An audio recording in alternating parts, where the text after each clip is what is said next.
The gavel struck with finality as Representative Jasmine Crockett rose to her feet, defiance burning in her eyes. Attorney General Pam Bondi had publicly threatened a sitting congresswoman for criticizing Elon Musk, using Fox News as her weapon and domestic terrorism as her accusation. Now they faced each other.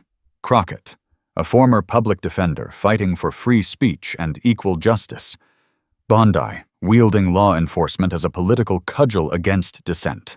Cameras swarmed as America held its breath. This confrontation would reveal whether wealth and power could truly silence democratic voices. Stay with us. This story won't waste your time. The congressional hearing room resembled a theater of war more than a chamber of governance. Crystal chandeliers hung overhead, casting harsh light onto the polished wooden surfaces below, creating shadows that seemed to dance with malicious intent in the corners. The room was arranged like an amphitheater, with the committee members elevated on a dais, looking down upon those who came to testify, a physical manifestation of the power dynamics at play. Microphones stood at attention, their slender necks bent toward the speakers, ready to capture and amplify every syllable, every inflection, every accusation. Red recording lights blinked steadily on cameras positioned strategically throughout the room, unblinking witnesses to the unfolding drama. Behind them, a wall of press photographers shifted in restless anticipation, their lenses focused like predators preparing to capture the precise moment when composure might crack, when emotion might break through the carefully constructed facades. The gallery seats were filled to capacity, the audience a sea of faces reflecting the divisions of the nation, supporters of both women, political operatives, concerned citizens, and the simply curious. Their collective breathing seemed to create a low, persistent hum beneath the formal proceedings. Representative Jasmine Crockett entered the room with deliberate steps, her navy blue suit a stark contrast against her warm brown skin. Her expression was composed, but those who knew her could detect the fire simmering beneath the surface. A righteous indignation that had been building since the Attorney General's appearance on Fox News. Her staff trailed behind her, carrying folders of prepared remarks and evidence, their faces reflecting their boss's determination. Across the room, Attorney General Pam Bondi was already seated, her posture rigid, blonde hair perfectly styled, her face a mask of professional detachment that occasionally slipped to reveal flashes of disdain. Her team surrounded her like a protective barrier, whispering last-minute advice and passing notes with prepared responses. The tension between the two camps was palpable, an invisible force field that seemed to distort the very air between them. Committee members filed in, some nodding respectfully to both women, others clearly choosing sides with their body language.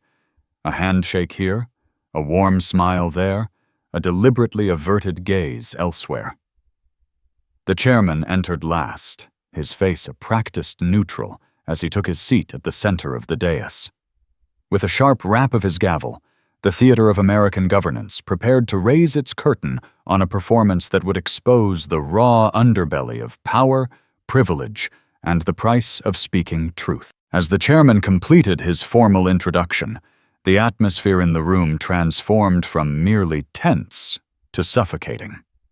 Representative Crockett sat perfectly still, her breathing measured, her eyes never leaving the middle distance as she waited for her turn to speak.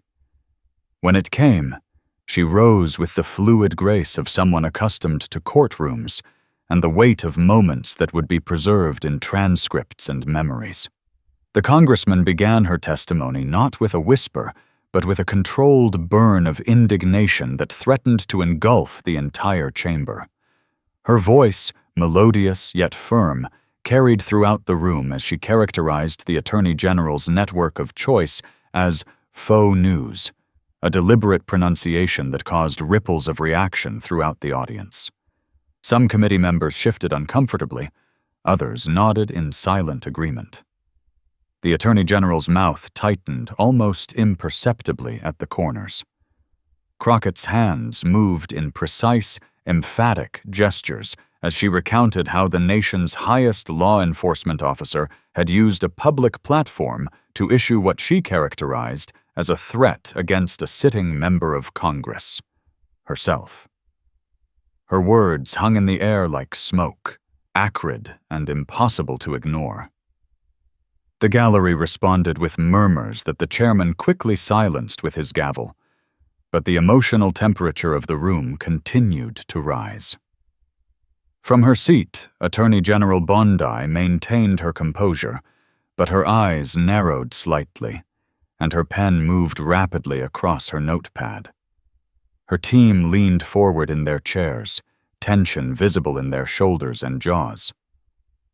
The divide between the two women seemed to widen with each passing moment, becoming a chasm filled with not just political differences, but fundamental disagreements about power, responsibility, and the very meaning of justice in America. In the press section, cameras clicked rapidly, capturing the shifting expressions of both women, the reactions of the committee members, the growing restlessness in the gallery. This was political theater at its most raw and consequential. A moment when rehearsed talking points gave way to genuine emotion, when the personal and the political became indistinguishable. When Attorney General Bondi's response came, it arrived with the precision of a surgical strike. The chamber fell silent as she leaned toward her microphone, her voice carrying a note of practiced outrage as she uttered the words, "domestic terrorism." The phrase hung in the air like a grenade with its pin removed, designed to explode any pretense of collegial disagreement. Bondi's posture shifted subtly forward as she recounted Crockett's birthday comments regarding Elon Musk, her voice rising and falling with practiced cadence as she characterized the Congresswoman's words as calling for attacks. Her finger tapped the table for emphasis, the sound amplified by the microphone, into something that resembled the ticking of a clock counting down to detonation. The Attorney General's supporters among the committee nodded gravely, their expressions suggesting they were witnessing the unveiling of damning evidence rather than a political interpretation of words. Others maintained neutral expressions, though the tightening of jaws and narrowing of eyes revealed their skepticism. The gallery remained under strict control, but the tension was visible in rigid postures and white-knuckled grips on seat edges. Throughout this assault, Representative Crockett remained still, her face a study in controlled emotion. Only the slight flaring of her nostrils and the deliberate, measured rhythm of her breathing betrayed the storm raging within. Her staff exchanged glances, passing notes with rapid, discreet movements. One aide placed a glass of water before her, a small act of care amidst the hostility enveloping the room. Bondi concluded her statement with what could only be described as a threat wrapped in the language of law enforcement, a promise that domestic terrorism is going to come to a stop, that seemed aimed directly at the Congresswoman seated across from her. The words were delivered with a smile that never reached her eyes, a performance of righteousness that played well for the cameras but resonated as hollow to half the room. As the Attorney General's final words echoed in the chamber, the air seemed to crackle with electrical tension. The chairman looked between the two women, aware that he was presiding not merely over a hearing, but a battlefield where words were weapons and the casualties might include truth itself. When Representative Crockett rose again to speak, something had shifted in her demeanor. The controlled professional had given way to something more authentic and powerful. A woman who had faced down injustice in courtrooms across the country and who would not be silenced by political intimidation. Her voice, when it came, carried the weight of not just her own indignation, but that of countless others who had watched as justice bent toward money and power. "It was wrong," she began, 3 simple words that carved through the political posturing like a blade through silk. The room fell silent, captivated by the moral clarity that radiated from her as she characterized Bondi not as a political opponent, but as the highest law enforcement agent in this country, a position that carried responsibilities beyond partisan warfare. As Crockett defended her constitutional right to free speech, her hands moved with the practiced precision of someone who had argued before judges and juries, who understood the choreography of persuasion. Her colleagues on the committee watched with expressions ranging from admiration to discomfort to outright hostility, each reaction a mirror reflecting their own relationship with power and privilege. The Congresswoman's voice rose slightly as she moved from defense to offense, declaring repeatedly her dislike for Elon Musk. Each declaration, "I don't like Elon Musk. I'ma say it 50,000 times. I don't like him," was delivered with increasing emphasis, a deliberate provocation aimed not just at her antagonist, but at a system that protected the powerful at the expense of the many. In the gallery, supporters of Crockett nodded in silent agreement, some closing their eyes as if in prayer or meditation, as she articulated truths they had felt but rarely heard expressed in these hallowed halls. Others shifted uncomfortably or scowled, their allegiances clear in their body language. The press corps scribbled furiously, recognizing that they were witnessing not just another congressional spat, but a moment of raw political theater that cut to the heart of American contradictions. Attorney General Bondi maintained her professional demeanor, but close observers might have noticed the slight tightening of her jaw, the almost imperceptible drumming of her fingertips against the table surface. Her team leaned in close, whispering urgently as Crockett's indictment expanded beyond a single incident to encompass the structural inequities of wealth and power.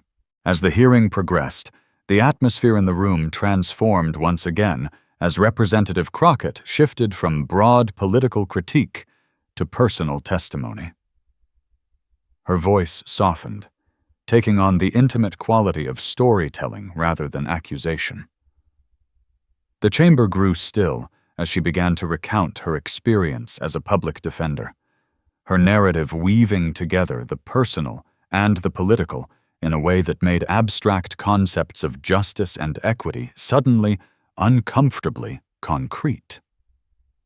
The congressional chamber, with its high ceilings and ornate decorations, seemed to shrink around her words, becoming more like a courtroom or a confessional than a political arena. Committee members who had been checking their phones or whispering to aides found themselves drawn back to the testimony, unable to ignore the authentic emotion that permeated Crockett's account. She described her first meeting with her boss, Charlie, her voice carrying notes of both humor and deadly seriousness as she recounted telling him, "You should hire me, because I'm black." As she explained the rationale, the rapport and understanding she could bring to clients that others might not, her eyes swept across the room, meeting the gaze of her colleagues one by one, challenging them to deny the truth of her words. The impact was visible in the faces of those watching. Some nodded in recognition, their expressions suggesting they had witnessed or experienced similar moments. Others looked away, uncomfortable with being forced to confront realities they preferred to ignore. A few maintained expressions of skeptical detachment, but even they seemed affected by the rawness of her testimony. Attorney General Bondi watched with an unreadable expression, her political mask firmly in place. But for the briefest moment, when Crockett spoke of working her butt off for all clients regardless of appearance, something flickered in Bondi's eyes. Perhaps recognition? Perhaps doubt? Perhaps simply the fatigue of maintaining constant opposition in the face of human truth. The gallery, which had been restrained throughout much of the proceedings, responded to Crockett's concluding words with spontaneous applause, a breach of protocol that the chairman allowed to continue for several moments before gently calling for order.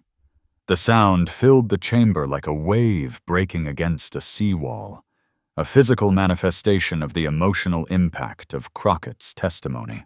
As the applause faded into an electric silence, a subtle but unmistakable shift had occurred in the power dynamics of the room. What had begun as a confrontation between unequal forces, the nation's top law enforcement officer against a freshman congresswoman, had transformed into something more complex and consequential. Representative Crockett stood not as an individual under attack, but as a voice for principles that transcended political division. Committee members who had been solidly aligned with the Attorney General now sat with thoughtful expressions, some making notes or whispering questions to their staff. The chairman, whose neutrality had seemed to favor establishment power at the outset, now directed his gaze equally between the two women, his expression suggesting a recalibration of his approach to the proceedings. The press corps, always sensitive to shifts in political fortune, adjusted their focus. Cameras that had been primarily trained on the Attorney General now swung regularly to capture Crockett's reactions and expressions. Reporters who had been positioned near Bondi's team now migrated toward Crockett's staff, seeking background comments and clarifications. In the gallery, the energy had changed as well. Those who had come to support Crockett sat taller, their faces reflecting pride and vindication. Those aligned with the Attorney General appeared less certain, some leaning forward as if trying to reconcile the forceful critique they had just witnessed with their preconceived narratives. The Attorney General herself maintained her composure, but close observers might have detected signs of recalculation in her expression, her team huddling more urgently around her during brief breaks in the testimony. What had been intended as a political prosecution had become a referendum on justice itself, and the court of public opinion appeared to be rendering a verdict different from what Bondi had anticipated. As the chairman called for a brief recess, the two women remained in their respective positions, neither yielding physical or moral ground. But the atmosphere that surrounded them had transformed. Crockett now stood in a sphere of moral authority that seemed to grow with each passing moment, while Bondi remained encased in the trappings of institutional power that suddenly seemed less substantial than they had just hours before. As the hearing continued, what had begun as a confrontation between two political figures had expanded to encompass fundamental questions about American democracy itself. The discussion moved beyond the specific exchange on Fox News to broader issues of threat and intimidation in political discourse, the protection afforded to the wealthy and powerful, and the selective application of justice along lines of race, gender, and economic status. Outside the hearing room, the nation was taking notice. Social media platforms exploded with clips of Crockett's testimony, her words about working for all clients regardless of appearance becoming a rallying cry for those who believed in a justice system that served everyone equally.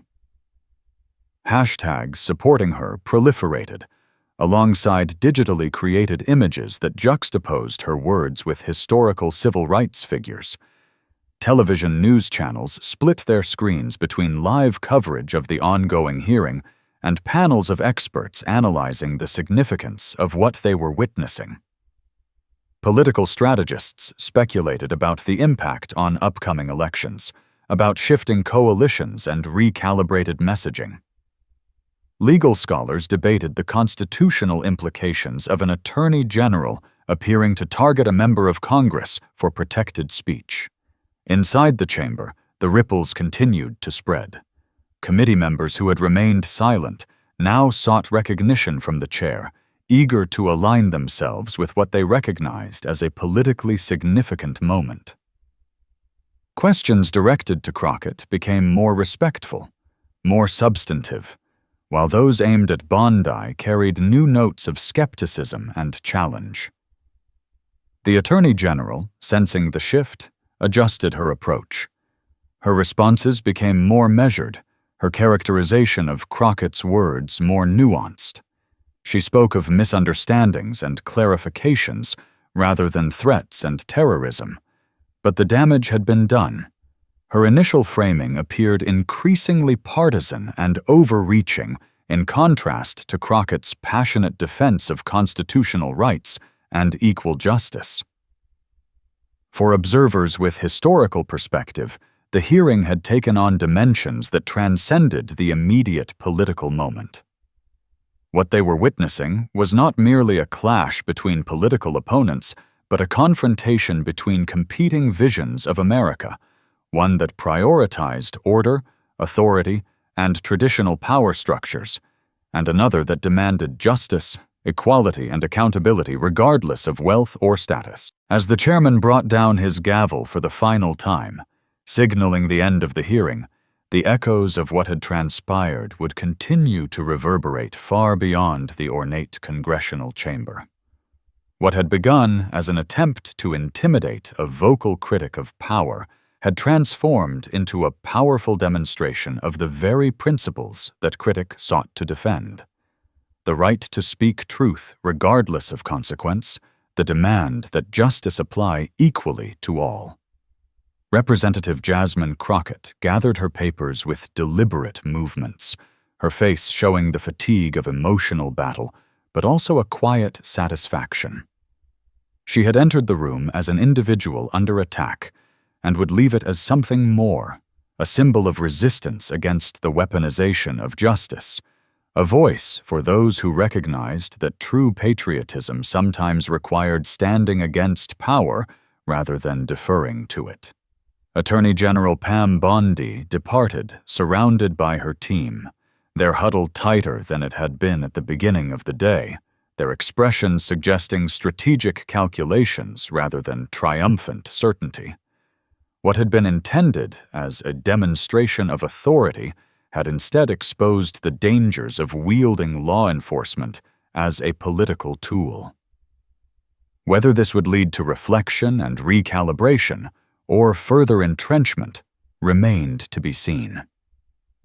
The press corps dispersed to file their stories, their reports shaped not just by the words exchanged, but by the visual and emotional narrative they had witnessed, a David and Goliath confrontation in which the seemingly weaker party had emerged with moral authority intact and perhaps strengthened.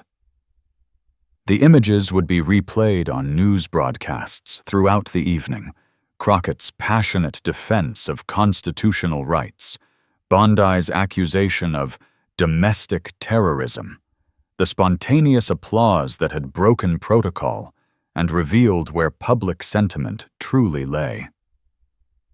Beyond the immediate political implications lay deeper questions about American democracy itself. In an era of unprecedented wealth inequality, when billionaires like Elon Musk wielded influence that sometimes appeared to transcend national boundaries and legal constraints, what did equal justice under law truly mean? When the highest law enforcement officer in the land appeared on partisan media to issue warnings to elected representatives, what became of the separation of powers that sustained democratic governance? As night fell on the Capitol, its illuminated dome standing in stark contrast to the darkening sky, these questions hung in the air, unresolved, but urgently present. The confrontation between Crockett and Bondi had exposed not just personal and political differences, but fault lines running through the American experiment itself. For those who had witnessed the exchange, either in person or through the mediating lenses of cameras and screens, something fundamental had been revealed. That democracy remained not a finished achievement, but an ongoing struggle, that justice required constant vigilance and courage, and that sometimes the most powerful act of patriotism was simply to speak truth, regardless of who might wish that truth to remain unspoken. In the quiet aftermath of the hearing, as cleaning crews moved through the empty chamber and security guards made their final rounds, the weight of words lingered. Words that had been weapons and shields, accusations and defenses, but most importantly, testimony to the enduring human desire for a world in which power served justice, rather than the other way around. In that sense, despite the political divisions laid bare by the day's events, perhaps something unified had also been affirmed. The belief that words still mattered, that truth still had power, and that even in the most ornate chambers of governance, the authentic human voice could still break through the calculated performance of politics to touch something real and consequential in the national soul.